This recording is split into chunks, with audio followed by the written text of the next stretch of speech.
स्वागत है आप सभी का आपके अपने चैनल लक्ष्य तक पर। तो सीटेट की क्लास का समय हो चुका है। अगर आप अभी तक हमारे साथ न जुड़े तो तुरंत जुड़ जाइए लाइव। तो चलिए आज की क्लास को फिर से शुरू करेंगे, क्योंकि डेली हमारा पढ़ने का काम है तो हमें पढ़ना ही पड़ेगा। ठीक। परीक्षा का समय एकदम नज़दीक आ चुका है। अभी भी आप थोड़े से ढीले थे तो कमर कस लीजिए, ठीक है? क्योंकि समय कम है, पढ़ना बहुत अधिक है। तो चलिए क्लास को शुरू करते हैं। हिंदी पेडागोजी का या ब्रह्मास्त्र क्लास आपके सामने उपस्थित हो गया है। तो पूरी क्लास ध्यान से देखिएगा और समझते हुए चलिएगा, क्योंकि आज की क्लास में बहुत सारे नए प्रश्नों की चर्चा हम लोग करने वाले हैं। तो आइए पहले प्रश्न को देखते हैं क्या कह रहा है। कह रहा है कि यदि छात्र नए शब्दों का प्रयोग बिना औपचारिक नियम जाने करता है तो यह किस प्रक्रिया का संकेत है? ए ऑप्शन करा कि रटंत अधिगम, बी ऑप्शन भाषा अर्जन, सी ऑप्शन नियम आधारित सीख और डी ऑप्शन अनुकरणात्मक अभ्यास। चलिए प्रश्न संख्या 1 का उत्तर देना स्टार्ट करिए। सब लोग एक तरफ से उत्तर दीजिए। चलिए बिल्कुल सही। देखिए यहाँ पर ए ऑप्शन क्या कर रहा है, रटंत अधिगम की बात कर रहा है, तो इसलिए रटंत अधिगम को काटिए, क्योंकि रटने की बात आप किसी भी प्रश्न में उत्तर सही नहीं करेंगे, ठीक है। बी ऑप्शन कह रहा है कि भाषा अर्जन, सी ऑप्शन कह रहा है कि नियम आधारित सीख, तो बिल्कुल नहीं, यहाँ पर कोई नियम आधारित सीख की बात नहीं की जा रही है, ठीक है। और डी ऑप्शन कह रहा है कि अनुकरणात्मक अभ्यास, बिल्कुल नहीं, यहाँ पर कोई अनुकरण की बात भी नहीं किया गया, इसलिए हमारा डी ऑप्शन भी कट जाएगा। उत्तर जो होगा बी ऑप्शन भाषा अर्जन हमारा बेस्ट ऑप्शन हो जाएगा। ठीक। चलिए आगे बढ़ते हैं, अगला प्रश्न देखेंगे। अगले प्रश्न में कहा जा रहा है कि भाषा शिक्षण में सहायक प्रतिपुष्टि का उद्देश्य है। सहायक प्रतिपुष्टि मतलब सपोर्टिव फीडबैक, ठीक है। क्या होता है इसका उद्देश्य, क्या होता है आपको बताना है। ए ऑप्शन करा कि त्रुटि पर दंड देना, बी ऑप्शन छात्र की भागीदारी कम करना, सी ऑप्शन सीखने की दिशा देना और डी ऑप्शन केवल सही उत्तर बताना। तो चलिए प्रश्न संख्या दूसरे का उत्तर कमेंट बॉक्स में बताइए सभी लोग एक तरफ से। अभी तक आप लोग अगर पढ़ाई अच्छे से नहीं कर रहे थे तो अब चालू कर दीजिए भाई साहब, समय बहुत कम बचा है। अगर आप सोच रहे हैं कि आखिरी समय के जो सब लोग मैराथन क्लासेज कराते हैं यूट्यूब पर ना, उसको पढ़कर पास हो जाएंगे, तो ये आपकी बहुत बड़ी गलती होने वाली है, ठीक है। क्योंकि मैराथन क्लास उन्हीं लोगों के लिए लाभदायक होता है जो लोग पहले से कुछ जानते हों, पढ़े हों। ठीक। चलिए आइए अपने प्रश्न पर। क्या कह रहा है देखिए, सपोर्टिव फीडबैक का उद्देश्य पूछा जा रहा है। कभी भी यहाँ पर दंड देने की बात आप नहीं करेंगे, काटिए। बी ऑप्शन का है कि छात्र की भागीदारी कम करना, यहाँ पर कम करने की बात कर रहा है, कम नहीं करेंगे बल्कि छात्र की भागीदारी को अधिक करना होगा आपको, ठीक है। इसलिए हमारा यहाँ पर बी ऑप्शन भी कट जाएगा। सी ऑप्शन कह रहा है कि सीखने की दिशा देना और डी ऑप्शन कह रहा है कि केवल सही उत्तर बताना, बिल्कुल नहीं, यहाँ पर सही उत्तर की बात ही नहीं किया जा रहा है, ठीक है। तो यहाँ पर इस प्रश्न का जो उत्तर होगा हमारा सीखने की दिशा देना, यही सपोर्टिव फीडबैक का उद्देश्य होता है। समझ जाइए अच्छे से। चलिए यहाँ पर सी ऑप्शन सही हो जाएगा। ठीक। चलिए आगे बढ़ते हैं। अगले प्रश्न में कहा जा रहा है कि पठन के दौरान स्कैनिंग का प्रयोग कब किया जाता है। हमने इससे पहले आपको स्कैनिंग का अर्थ लेकर बता दिया था प्रश्न में, अब आपको बताया जा रहा है कि प्रयोग कब किया जाता है स्कैनिंग का, ठीक है। क्योंकि हमारा सिद्धांत है कि आपको सभी प्रकार के प्रश्नों से परिचित करा दिया जाए, क्योंकि प्रश्न कहीं से भी किसी भी प्रकार से सीटेड पूछ सकता है, ठीक है। तो बताइए स्कैनिंग का प्रयोग कब किया जाएगा। ए ऑप्शन करें कि गहन अध्ययन हेतु, बी ऑप्शन भाव ग्रहण हेतु, सी ऑप्शन विशिष्ट सूचना खोजने हेतु और डी ऑप्शन उच्च स्वर पठन हेतु। चलिए प्रश्न संख्या तीसरे का उत्तर कमेंट बॉक्स में बताइए कौन सा सही हो जाएगा। चलिए सब लोग कमेंट करेंगे प्रश्न संख्या 3 का। बिल्कुल सही। अगर देखिए यहाँ पर स्कैनिंग का प्रयोग कब किया जाए यह पूछा जाए तो कभी भी गहन अध्ययन हेतु नहीं किया जाएगा, इसलिए ए ऑप्शन काटिए। भाव ग्रहण हेतु बिल्कुल नहीं, यहाँ पर भाव ग्रहण की बात नहीं और उच्च स्वर की बात यहाँ पर नहीं किया जाएगा। स्कैनिंग का प्रयोग विशिष्ट सूचना खोजने हेतु किया जाता है, इसलिए आप लोग यहाँ पर इस प्रश्न का उत्तर जो है सी ऑप्शन सही कर लीजिए। ठीक। चलिए आगे बढ़ते हैं। अगले प्रश्न में कहा जा रहा है कि यदि शिक्षक छात्रों को पाठ से जुड़े अनुभव साझा करने को प्रेरित करता है तो वह किस सिद्धांत पर कार्य कर रहा है। बहुत ही इम्पोर्टेंट प्रश्न है आपके पेपर के अकॉर्डिंग, ठीक है। इम्पोर्टेंट नोट कर लीजिए। ए ऑप्शन व्यवहारवादी, बी ऑप्शन निर्माणवादी, सी ऑप्शन संरचनात्मक और डी ऑप्शन यांत्रिक। यांत्रिक काट दीजिए। ए और बी सी में से उत्तर बताइए। यांत्रिक का तात्पर्य होता है बार बार, ठीक। तो चलिए ए बी सी में से उत्तर बता दीजिए कौन सा सही हो जाएगा। चलिए फटाक से कमेंट करिए। प्रश्न संख्या 4 का कौन सा उत्तर होगा। बिल्कुल सही। यहाँ पर जो होगा हमारा निर्माणवादी हो जाएगा, यानी कि बी ऑप्शन यहाँ पर हमारा सही हो जाएगा, ठीक। बी ऑप्शन यहाँ पर हमारा सही होगा। और आगे बढ़ेंगे, अगला प्रश्न देखेंगे क्या कह रहा है। प्रश्न में कहा जा रहा है कि भाषा शिक्षण में अंतर्निहित व्याकरण का अर्थ है। अंतर्निहित व्याकरण का अर्थ क्या है। नियम रटवाना होगा। बिल्कुल नहीं, नियम रटने की बात आप किसी भी प्रश्न में नहीं करेंगे। बी ऑप्शन कह रहा है कि अभ्यास पुस्तिका, ये हमारा हो सकता है। सी ऑप्शन कह रहा है कि प्रयोग से व्याकरण सीखना, तो यहाँ पर प्रयोग से व्याकरण सीखने की बात भी हो सकती है। और परिभाषा आधारित शिक्षण, बिल्कुल नहीं, परिभाषा आधारित शिक्षण हमारा नहीं होगा। अब आपको बी और सी में से उत्तर चुनना है कि भाषा शिक्षण में अंतर्निहित व्याकरण का जो अर्थ होगा क्या होगा। चलिए सभी लोग बताइए जल्दी से। बिल्कुल सही। अंतर्निहित व्याकरण का अर्थ पूछा जा रहा है, तो यहाँ पर अभ्यास पुस्तिका ना होकर क्या होगा, प्रयोग से व्याकरण सीखना होगा, ठीक। प्रयोग से व्याकरण सीखना होगा। एक मिनट, क्या बोल रहे हैं आप लोग। प्रश्न संख्या, चलिए प्रश्न संख्या 4। बिल्कुल बिल्कुल, यहाँ पर हमने क्या बताया था याद नहीं। चलिए निर्माणवादी मारिएगा आप लोग, यहाँ पर निर्माणवादी मारिएगा, ठीक है। बिल्कुल। इस प्रश्न में प्रश्न संख्या 4 का जो हमने बताया था, यदि शिक्षक छात्रों को पाठ से जुड़े अनुभव साझा करने को प्रेरित करता है तो वह किस सिद्धांत पर कार्य कर रहा है, तो वह निर्माणवादी सिद्धांत पर, यानी कि बी ऑप्शन इसका हो जाएगा, ठीक। यहाँ से थोड़ा सा करेक्शन करिएगा, अगर हमने सी ऑप्शन बताया तो ये गलत है, ठीक है। बी ऑप्शन होगा प्रश्न संख्या 4 में। प्रश्न संख्या 4 में बी ऑप्शन सही करिए सब लोग। चलिए एक बार फिर से समझ जाइएगा। यदि शिक्षक छात्रों को पाठ से जुड़े अनुभव साझा करने को प्रेरित करेगा तो वह जो है निर्माणवादी सिद्धांत पर कार्य कर रहा है, ठीक। तो बी ऑप्शन यहाँ पर इसका चौथे का हो जाएगा। आप लोग बी ऑप्शन नोट करिएगा। सी नहीं होगा, चलिए सी नहीं होगा, ठीक। चलिए बहुत बहुत धन्यवाद जिन्होंने कमेंट करके बताया। और इसमें जो हमने बताया अंतर्निहित व्याकरण का अर्थ जो होगा, सी ऑप्शन होगा, प्रयोग से व्याकरण सीखना होगा, ठीक है। चलिए सी ऑप्शन इसका होगा। प्रश्न संख्या 5 का सी ऑप्शन आप लोग नोट कर लीजिएगा, यहाँ पर सी होगा। चलिए आगे बढ़ते हैं। अगले प्रश्न में कहा जा रहा है कि लेखन के समय सहकर्मी समीक्षा का प्रमुख लाभ। देखिए आप लोगों में से किसी ने कमेंट किया कि मैंने सी उत्तर बता दिया, इसलिए मैंने वहां पर फिर से जाकर चेक कर लिया, वहां पर भी ऑप्शन होना था, ठीक है। तो अगर मैंने बताया था तो आपसे माफी चाहता हूं, और नहीं बताया हूं तो कोई बात नहीं भाई साहब, हो गया। आप कमेंट करें, मैंने फिर से उस पर चेक करके बता दिया उत्तर, ठीक है। चलिए कोई बात नहीं, आगे बढ़ते हैं, ठीक। लेखन के समय सहकर्मी समीक्षा का प्रमुख लाभ है। क्या लाभ होने वाला है। प्रतियोगिता होगा, दंड होगा, दंड की बात आप नहीं करेंगे। परस्पर सीख होगा, समय की बचत, समय की बचत भी नहीं होना चाहिए। अब आपको ए और सी में से उत्तर बताना है कौन सा सही होगा। तो आपको पता होना चाहिए कि किसी भी प्रकार की आपको प्रतियोगिता नहीं करनी होगी छात्रों के बीच में, तो इसलिए हमारा वहां पर ए ऑप्शन गलत होकर सी ऑप्शन यहाँ पर सही होगा। परस्पर सीख वाला ऑप्शन सही हो जाएगा, ठीक। चलिए आगे आइए, अगला प्रश्न देखते हैं क्या कह रहा है। कहा जा रहा है कि बहुभाषी कक्षा में विभिन्न भाषाओं को स्वीकार करने से क्या होगा। भ्रम उत्पन्न होता है, अनुशासन घटता है, भाषिक आत्मविश्वास बढ़ता है और मानक भाषा समाप्त होती है। कमेंट में उत्तर बताइए। प्रश्न संख्या 7 का कौन सा हो जाएगा। चलिए बहुभाषी कक्षा से समझते रहिएगा, सकारात्मक रूप से आपको उत्तर देना है, ठीक है। बहुभाषी से मतलब होता है बहुत सारी भाषाओं वाली कक्षा, ठीक है। तो यहाँ पर कभी भी इस प्रकार का ऑप्शन मत चुनिएगा जहाँ पर बहुभाषिकता नकारात्मकता पैदा करे, ठीक है। चलिए देखते हैं। ए ऑप्शन कह रहा है कि भ्रम उत्पन्न करेगा, बिल्कुल नहीं, बहुभाषी कक्षा में भ्रम उत्पन्न नहीं होगा, इसलिए ए ऑप्शन काट दीजिए, ठीक है।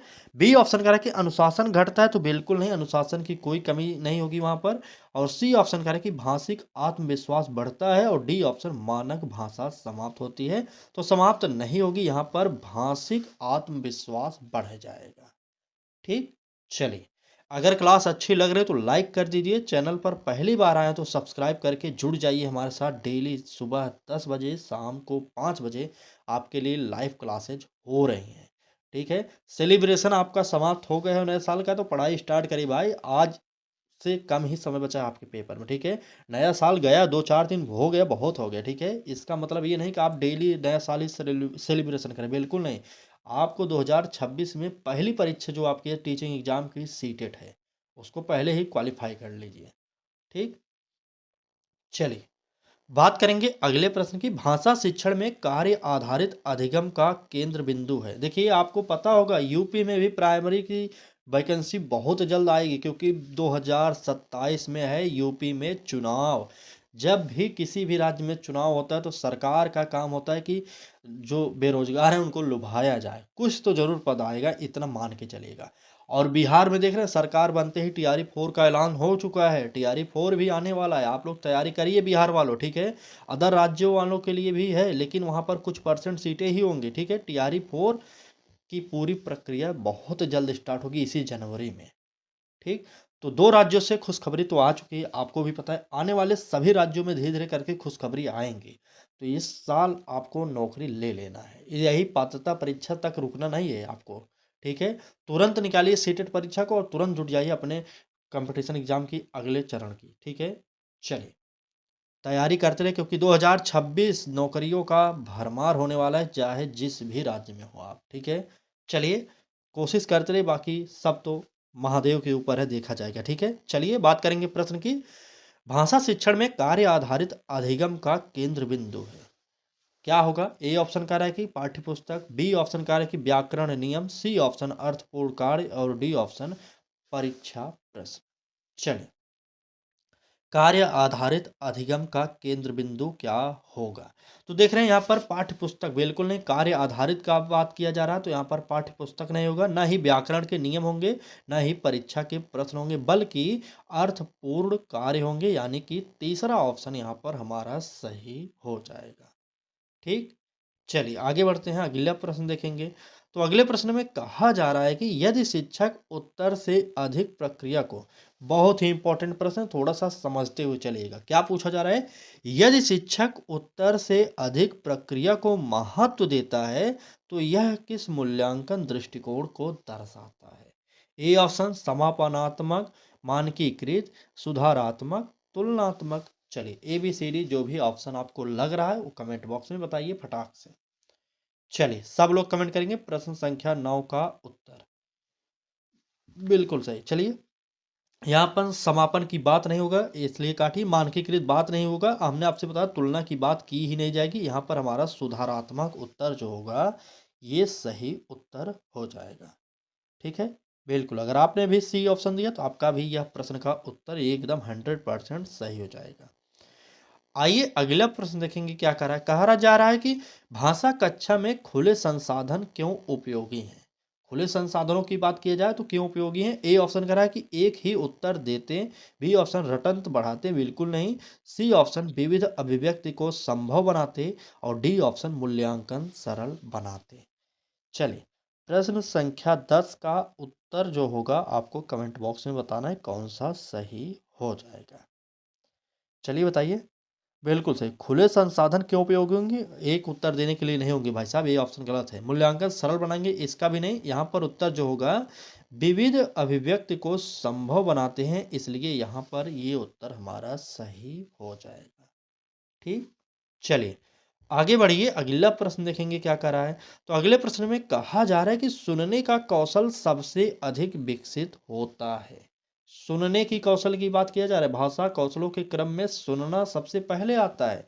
आपको भाषा कौशल के क्रम के बारे में जानना चाहिए, कौन सा क्रम होता है, तो सुनिए एक बार।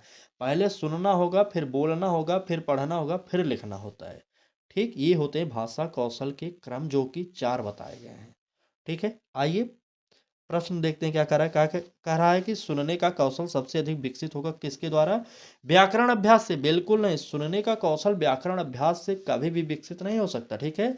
और बी ऑप्शन कह रहा है कि मौन अध्ययन से, मौन अध्ययन से वहां पर बिल्कुल नहीं, यह भी हमारा गलत हो जाएगा। सी ऑप्शन संवादात्मक परिस्थितियों से, बिल्कुल सही, यही हमारा उत्तर हो जाएगा, ठीक। यही उत्तर होगा हमारा, तीसरा ऑप्शन एकदम सही हो जाएगा। चलिए आगे आइए अगला प्रश्न देखेंगे क्या कह रहा है। प्रश्न में कहा जा रहा है कि यदि छात्र पाठ का निहित अर्थ समझता है तो वह किस कौशल का उपयोग कर रहा है?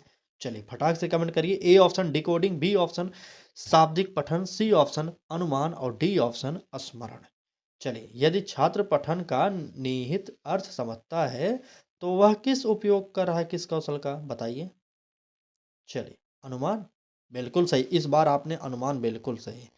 यहाँ पर सी ऑप्शन हो जाएगा इसका भी। ठीक है, स्मरण निगेटिव है, काट दीजिए। चलिए भाई साहब, अरे यार हर दिन कोई ना कोई कमेंट करके पूछता है यह क्लास किसके लिए उपयोगी है? भाई साहब, पेपर 1 और पेपर 2 दोनों के लिए उपयोगी है। अगर आप हमारी क्लास अभी तक देख रहे हैं, सभी लोगों से निवेदन करेंगे कि ध्यान से सुनिए। हमारे चैनल पर आपको सीडीपी की क्लास, हिंदी की क्लास और मैथ पेडागोजी की जो क्लासेज कराई जा रही हैं वह पेपर 1 और पेपर 2 दोनों के लिए कराई जा रही हैं। ठीक, क्योंकि सिलेबस दोनों का सेम है। आप देखिए सिलेबस सेम है, बस प्रश्न थोड़े से टफ, थोड़े से सरल करके आपसे पूछ लिए जाते हैं। ठीक है, तो हमारी क्लास में टफ और सरल दोनों प्रश्न होते हैं। ठीक है, तो चलिए क्लास को आगे बढ़ाते हैं और देखते हैं प्रश्न क्या कह रहा है। ठीक, बिल्कुल। प्रश्न में कहा जा रहा है कि भाषा शिक्षण में शिक्षक की भूमिका सुविधादाता होने का अर्थ है। क्या अर्थ होगा? ए ऑप्शन नियंत्रण करना, बिल्कुल नहीं भाई साहब, सुविधादाता अपने आप में ही उत्तर दिख रहा है। ठीक है, यहाँ पर नियंत्रण क्लास को नहीं करेगा, ए ऑप्शन काट दीजिए। बी ऑप्शन कह रहा है कि केवल निर्देश देना, तो बिल्कुल नहीं, निर्देश भी नहीं देगा। सी ऑप्शन सीखने में सहायता करना, डी ऑप्शन मूल्यांकन करना। तो सुविधादाता का अर्थ ये नहीं होता कि मूल्यांकन किया जाए। ठीक है, बल्कि सीखने में सहायता करना, ये हमारा ऑप्शन सही हो जाएगा। ठीक, सीखने में सहायता करना बिल्कुल सही, यही होगा सुविधादाता का अर्थ। चलिए अगला प्रश्न देखिए, कह रहा है कि भाषा में प्रेरणा का सर्वाधिक अस्थायी स्रोत क्या है? मोटिवेशन, यानी कि प्रेरणा जिसे आप कहते हैं उसे हम मोटिवेशन भी कह सकते हैं। बताइए। ए ऑप्शन कह रहा है कि अंक, बी ऑप्शन दंड, सी ऑप्शन आंतरिक रुचि और डी ऑप्शन प्रतियोगिता। तो यहाँ पर 3 शब्द ऐसे हैं जो निगेटिव पूरे तरीके से हैं, आप उनको देख रहे होंगे, तो बताइए फटाक से उत्तर क्या होगा। चलिए सब लोग कमेंट करके बताएं उत्तर क्या होगा। बिल्कुल, चलिए उत्तर बताइए फटाक से। भाषा में प्रेरणा का सर्वाधिक अस्थायी स्रोत है, देखिए, अंक नेगेटिव, दंड नेगेटिव, प्रतियोगिता नेगेटिव, उत्तर जो होगा आंतरिक अभिरुचि या आंतरिक रुचि, यही हमारा ऑप्शन सी वाला सही हो जाएगा। ठीक, चलिए अगला प्रश्न देखिए क्या कह रहा है। कहा जा रहा है कि यदि छात्र समूह में मिलकर कहानी का विस्तार करता है तो यह किस कौशल का विकास है? देख रहे हैं इस प्रकार के नए नए प्रश्न आपके सामने डेली रखे जा रहे हैं, क्योंकि हमारा यही लक्ष्य है कि आपको इस बार 100+ स्कोर दिला दिया जाए। थोड़ा सा आप भी मेहनत अपनी तरफ से लगा देंगे, अतिरिक्त कुछ पढ़ाई करेंगे ना, तो यकीन मानिए आपके लिए ये क्लासेज ब्रह्मास्त्र साबित हो जाएंगी। यहाँ से कुछ ट्रिकों को पकड़िए, कुछ नेगेटिव शब्दों को पहचानिए, कुछ पॉजिटिव शब्दों को पहचानिए, उसके बाद आप अलग से प्रैक्टिस सेट सॉल्व करिए। ठीक, इससे जो है ना आपको काफ़ी ज़्यादा लाभ मिल जाएगा, और आपके पेपर में चाहे जिस भी प्रकार के पेडागोजी के प्रश्न आएंगे, आप वहाँ आसानी से हल कर सकते हैं। ठीक, चलिए बात करेंगे प्रश्न की। क्या पूछा गया था कि यदि छात्र समूह में मिलकर कहानी का विस्तार करता है तो यह किस कौशल का विकास है? स्मरणात्मक, बिल्कुल नहीं, यहाँ पर रटने की बात आप नहीं करेंगे। यांत्रिक मतलब बार बार हो रहा है, बिल्कुल नहीं। रचनात्मक भाषा प्रयोग या नियम अभ्यास, तो यहाँ पर नियम अभ्यास ना होकर रचनात्मक भाषा प्रयोग इसका उत्तर सही हो जाएगा। ठीक, बिल्कुल सही। तो चलिए क्लास को आगे बढ़ाइए, तुरंत देखते हैं अगला प्रश्न क्या कर रहा है। यहाँ पर पूछा जा रहा है कि भाषा शिक्षण में संदर्भ को महत्व देने का कारण है। संदर्भ को महत्व देने का कारण क्या है? ए ऑप्शन कह रहा है कि शब्दों के अर्थ बदलते नहीं, बी ऑप्शन कह रहा है कि अर्थ संदर्भ से निर्मित होता है, सी ऑप्शन व्याकरण सर्वोपरि है और डी ऑप्शन भाषा स्थिर है। भाषा स्थिर है, बिल्कुल नहीं, यहाँ पर काटिए। ठीक, चले व्याकरण सर्वोपरि है, बिल्कुल नहीं भाई साहब, यहाँ पर फिर से वही देख रहे हैं ना, यही मैं बार बार बोलता हूँ कि आप ये मत देखिए कि कौन सा ऑप्शन ज़्यादा सही हो रहा है, बल्कि आप शब्द देखिए कौन सा शब्द सही हो सकता है। यहाँ पर देखिए काफ़ी टाइम से देखिए कई प्रश्नों में सी सी आंसर आ रहा था, तो यहाँ पर काफ़ी लोगों ने सी ऑप्शन तुरंत टिक कर दिया, तो यहाँ पर आप सभी का आंसर गलत हो जाएगा। ठीक है, क्योंकि यहाँ पर जो उत्तर होगा अर्थ संदर्भ से निर्मित होता है, इसलिए हमारा इसका जो है बी ऑप्शन सही हो जाएगा। ठीक, एकदम बी ऑप्शन सही हो जाएगा। आगे बढ़िए, अगला प्रश्न देखते हैं क्या कह रहा है। प्रश्न में कहा जा रहा है कि यदि मूल्यांकन के आधार पर शिक्षण में सुधार किया जाए तो वह कहलाता है, क्या कहलाएगा? ए ऑप्शन समापनात्मक मूल्यांकन, मानकीकृत परीक्षण, सुधारात्मक मूल्यांकन और तुलनात्मक मूल्यांकन। हमने आपसे पहले ही बताया कि तुलना की बात आप कहीं पर नहीं करेंगे और यहाँ पर समापन की भी बात नहीं की जा रही है। अब आप प्रश्न एक बार फिर से पढ़ लेंगे तो उत्तर बी और सी में से एक सही आप दे सकते हैं।